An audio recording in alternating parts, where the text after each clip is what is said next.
14 April हा फक्त एक दिवस नाही, तर संपूर्ण मानवतेला समानतेचा, स्वाभिमानाचा आणि न्यायाचा संदेश देणारा प्रेरणादायी क्षण आहे. आज आपण स्मरण करतो त्या महान व्यक्तिमत्व डॉक्टर बाबासाहेब आंबेडकर यांना. स्वतः वेदना सहन करत समाजाला नवी दिशा दिली. गरीब कुटुंबात जन्म, लहानपणापासून अन्याय आणि भेदभावाचा सामना, पण त्या संघर्षांनाच त्यांनी आपली ताकद बनवली.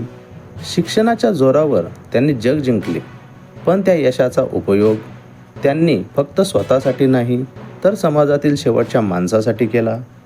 डॉक्टर बाबासाहेब आंबेडकर यांनी भारताला दिलेले सर्वात मोठे योगदान म्हणजे संविधान, जो प्रत्येकाला समान हक्क देतो, स्वातंत्र्य देतो आणि सन्मानाने जगण्याचा अधिकार देतो.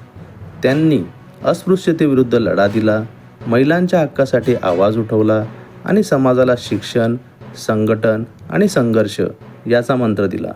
त्यांचे आजही शब्द कानात घुमतात.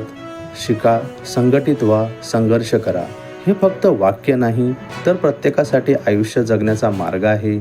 14 एप्रिलला आपण फक्त त्यांना अभिवादन करत नाही, तर त्यांच्या विचारांना आपल्या आयुष्यात रुजवण्याची शपथ घेतो.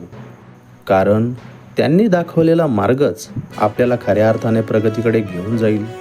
डॉक्टर बाबासाहेब आंबेडकर एक नाव नाही, तर संपूर्ण समाजासाठी आशेचा किरण, न्यायाचा दीप आणि परिवर्तनाची क्रांती आहेत. डॉक्टर बाबासाहेब आंबेडकर यांना शतशः नमन. झुंज महाराष्ट्र न्यूज चॅनल परिवाराकडून डॉक्टर बाबासाहेब आंबेडकर यांना मानाचा मुजरा.